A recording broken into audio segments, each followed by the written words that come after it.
अब देखो यार, अगर तुम लोग कोडी रोड्स और रॉक के फैन हो तो ये वीडियो तुम्हारे लिए होने वाली गए, क्योंकि गाइस डब्ल्यूडब्ल्यूई में कोडी के रॉक को दोबारा फेस करने को लेकर कोडी रोड्स का काफी बड़ा स्टेटमेंट आ चुका है। एरिक रोवन के डब्ल्यूडब्ल्यूई पर कॉन्ट्रैक्ट को लेकर पीडब्ल्यूआई इंसाइडर की तरफ से काफी बड़ी अपडेट आ चुकी है। डब्ल्यूडब्ल्यूई के बैकलैश के सेट डिजाइन को लेकर ऑफिशियल फुटेज सामने आ चुका है। तमा तोंगा के डब्ल्यूडब्ल्यूई को ज्वाइन करने के बाद तमा तोंगा ने उनका इन रिंग डेब्यू कर दिया है। तो गाइस वहीं सीएम पंक की वाइफ एजे को लेकर ड्रू मैकिंटायर का काफी बोल्ड स्टेटमेंट आ चुका है। तो गाइस चलिए बिना किसी देरी के शुरू करते हैं इस वीडियो को। और सबसे पहले बात करेंगे डब्ल्यूडब्ल्यूई के एनएक्सटी के व्यूअरशिप की। वेल गाइस बात करें डब्ल्यूडब्ल्यूई के एनएक्सटी शो की, तो गाइस जैसा कि आपको याद होगा लास्ट वीक जब डब्ल्यूडब्ल्यूई ने उनका एनएक्सटी किया तो लास्ट वीक डब्ल्यूडब्ल्यूई के एनएक्सटी शो को करीबन 6,61,000 व्यूअरशिप मिली। बट इस हफ्ते जब डब्ल्यूडब्ल्यूई ने उनका एनएक्सटी किया तो गाइस इस हफ्ते एनएक्सटी पर ड्राफ्ट होने के बाद भी डब्ल्यूडब्ल्यूई के इस हफ्ते एनएक्सटी की व्यूअरशिप लास्ट वीक के मुकाबले काफी ज्यादा डाउन हो चुकी है। और इस हफ्ते डब्ल्यूडब्ल्यूई के एनएक्सटी शो को मात्र यहां पर 5,64,000 व्यूअरशिप मिली है, जो लास्ट वीक के मुकाबले करीबन 1 लाख कम है। और बेसिकली व्यूअरशिप के मामले में डब्ल्यूडब्ल्यूई के इस हफ्ते का एनएक्सटी शो बुरी तरह से फ्लॉप हो चुका है। वेल देखना बहुत ही दिलचस्प होने वाला है कि नेक्स्ट वीक एनएक्सटी को कितनी व्यूअरशिप मिलती है। बट गाइस चलिए फिलहाल आगे बढ़ते और बात करते हैं डब्ल्यूडब्ल्यूई के बैकलैश के सेट डिजाइन की। वेल गाइस ये बात तो हम सभी लोगों को मालूम है, अब से यहाँ पर मात्र 48 घंटे के अंदर डब्ल्यूडब्ल्यूई का बैकलैश लाइव जाने वाला है। और यहीं डब्ल्यूडब्ल्यूई के बैकलैश के लाइव जाने से पहले ऑफिशियली अब यहाँ पर बैकलैश के सेट डिजाइन को लेकर अरीना की तरफ से फुटेज सामने आ रहा है।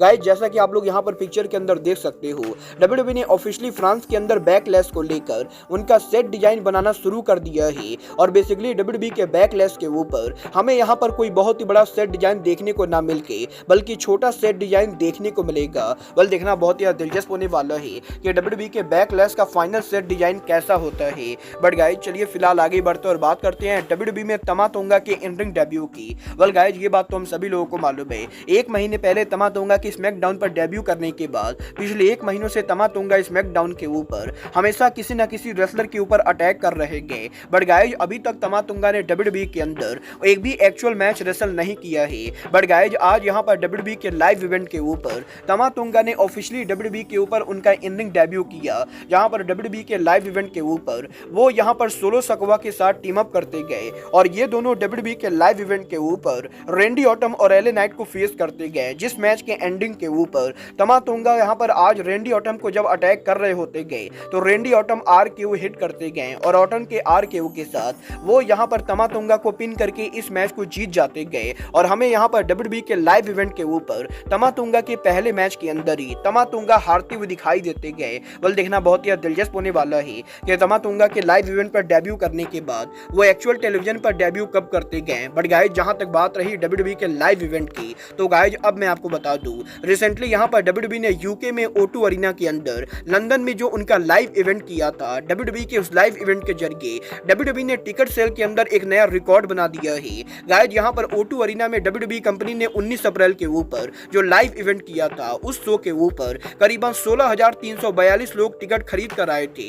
और 16,342 लोग के टिकट खरीद कर आने के बाद डब्ल्यूडब्ल्यूई के उस शो के जरिए डब्ल्यूडब्ल्यूई कंपनी ने करीबन $1.19 मिलियन का रेवेन्यू किया है। और बेसिकली डब्ल्यूडब्ल्यूई के लाइव इवेंट के ऊपर 16,300 से ज्यादा टिकट सोल्ड आउट होने की वजह से O2 अरीना में डब्ल्यूडब्ल्यूई के इस लाइव इवेंट के जरिए डब्ल्यूडब्ल्यूई कंपनी ने करीबन $1.19 मिलियन का रेवेन्यू किया है, जो कि AEW के पेपर व्यूज के रेवेन्यू के मुकाबले भी ज्यादा है। और बेसिकली डब्ल्यूडब्ल्यूई का ये live event ticket sale revenue के मामले में डब्ल्यूडब्ल्यूई हिस्ट्री का बिगेस्ट लाइव इवेंट बन चुका है।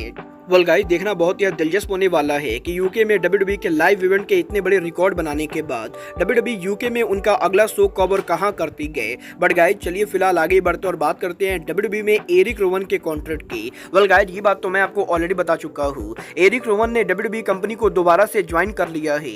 और 2 हफ्तों पहले इसको लेकर रिपोर्ट आई थी कि एरिक रोवन डब्ल्यूडब्ल्यूई कंपनी के ऊपर वापस आ रहे गए और वो यहाँ पर पॉसिबली अंकल हाउडी के फैक्शन को ज्वाइन करने वाले गए। वेल गाइस आज यहाँ पर पर PWI इंसाइडर ने ये ऑफिशियली कंफर्म कर दिया है कि एरिक रोवन दोबारा से WWE के साथ मल्टी ईयर का कॉन्ट्रैक्ट साइन कर चुके गए और WWE कंपनी अब ये वेट कर रही गए कि वो यहाँ पर एरिक रोवन को टीवी पर कब और कैसे लाएंगे। वेल देखना बहुत ही दिलचस्प होने वाला है कि WWE के एरिक रोवन को दोबारा साइन करने के बाद एग्जैक्टली यहाँ पर एरिक रोवन दोबारा कब आते गए। बट गाइज चलिए फिलहाल आगे बढ़ते और बात करते हैं WWE में रॉक के पॉसिबल रिटर्न की। वेल गाइज ये बात तो हम सभी लोगों को मालूम है, रेसलमेनिया पर रॉक और कोडी के फेस ऑफ के बाद WWE के रेसलमेनिया आफ्टर रॉक के ऊपर रॉक ने कोडी को ये प्रॉमिस किया था कि वो यहाँ पर जब दोबारा रिटर्न करेंगे तो वो कोडी रोड्स को फेस करने वाले गए। और यहीं इस हफ्ते कोडी के लेटेस्ट इंटरव्यू के अंदर कोडी ने रॉक के साथ उनके राइवलरी को लेकर बात की। यहाँ पर कोडी का ये कहना है कि वो यहाँ पर इस चीज का इंतजार कर रहे गए कि रॉक यहाँ पर WWE के ऊपर उनका रिटर्न कब करते गए, क्योंकि गाइस कोडी का ये कहना है कि रॉक यहाँ पर जब भी WWE के ऊपर उनका रिटर्न करेंगे कोडी वो पहले इंसान होने वाले गए जो रॉक के सामने खड़े होंगे। और गाइस कोडी रोड्स के टाइटल रन के अंदर कोडी रोड्स का रॉक को बीट करना कोडी रोड्स के लिए एक बहुत ही बड़ी बात होने वाली गए और वो यहाँ पर रॉक के रिटर्न का काफी बेसब्री से इंतजार कर रहे गए। मतलब ये तो आने वाला टाइम बताएगा कि रॉक यहाँ पर WWE पर रिटर्न होकर कोडी को दोबारा फेस कब करते गए। बट गाइस चलिए फिलहाल आगे बढ़ते और बात करते हैं ड्रू मैकिंटायर और CM पंक की। वेल गाइस WWE के इस हफ्ते मंडे नाइट रॉ के ऊपर CM पंक के ड्रू मैकिंटायर को मॉक करने के बाद अब यहीं ड्रू मैकिंटायर ने उनके लेटेस्ट ट्वीट के अंदर CM पंक को बुरी तरह से रोस्ट कर दिया है।